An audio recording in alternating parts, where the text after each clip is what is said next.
Welcome back, Over 50 fans. Today I'm going to be covering in my Chiari playlist a description of what led me to my diagnosis. I had some people request that I talk about how did I get from point A being when I started having symptoms to ultimately getting the diagnosis and having the surgery offered to me.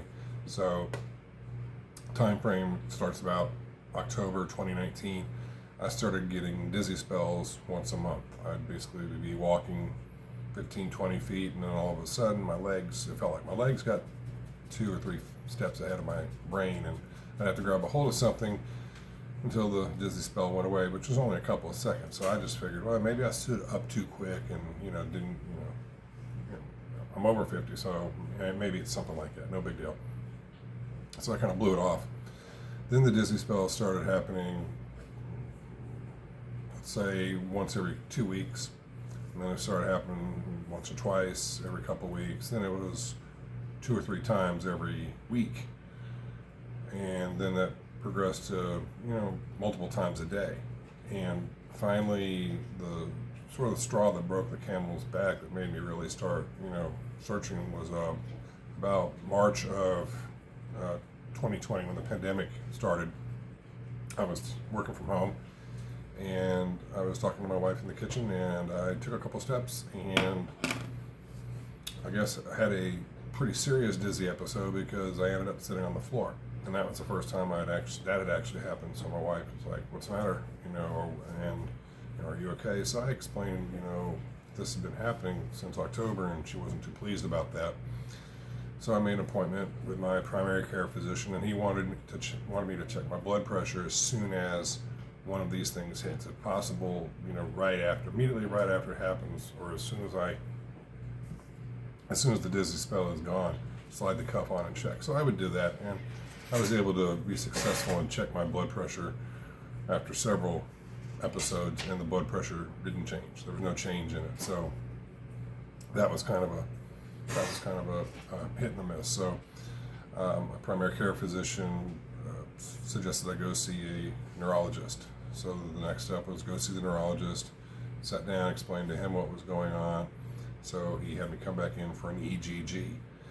Basically, I guess it's like an EKG, but it's of your brain. And they put the little, electrodes with this gel stuff that takes forever to get out of your hair. So if you have to get one, just be prepared. It doesn't wash out easily. Put these all over my head and actually suggested that, if I can just lay down and, if I go to sleep, that's great. So I think I ended up doing that. And about 25-30 minutes later, test was over, woke me up, and the results from that were basically nothing.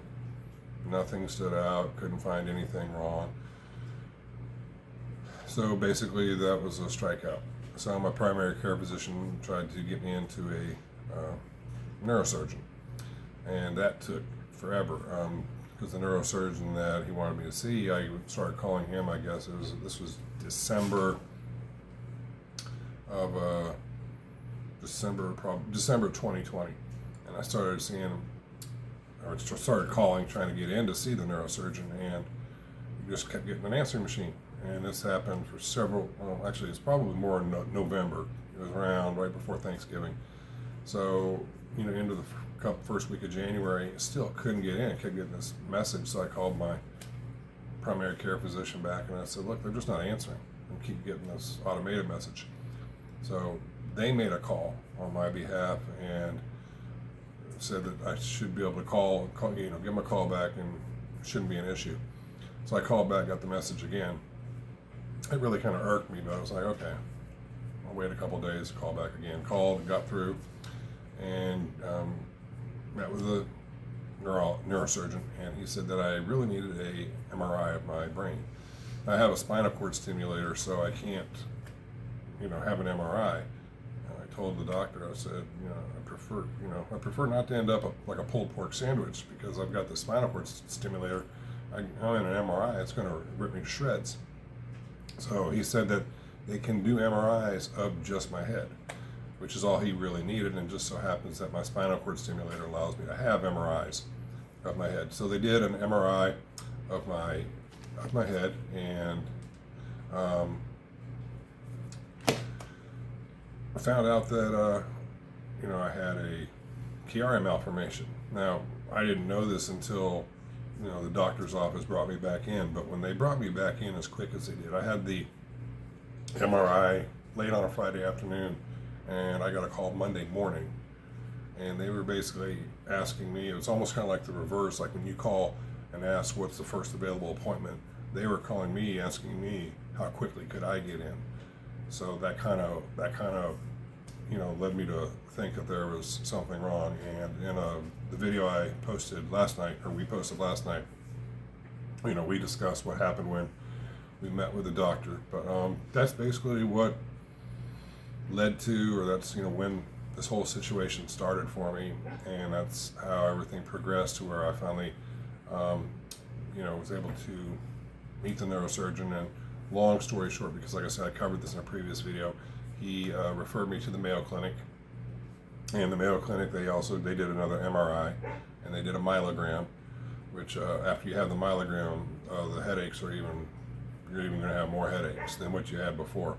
So I did a myelogram, MRI with contrast, checking to make sure there was no CF fluid leaks in my spine. There wasn't any, so they offered me the surgery, and April 9th I had the surgery of 2021, and as of May 22nd I've been cleared to go back to work. So that's basically the timeline of when I started having symptoms and how I got in to see the neurosurgeon, and then finally got the surgery. So I hope this answers some of your all's questions that you had out there. If you have any more questions, please don't hesitate to drop a comment down below. Comments are always good. Please like this video, because likes really help my video get noticed more and would help more people with Chiari maybe be able to find it. Also subscribe and share this video. So with that, we're at 7 minutes. This is going to probably take an eternity to upload since I'm doing it on my phone, but if you need anything, please comment below, and I will talk to you later. Take care, everybody.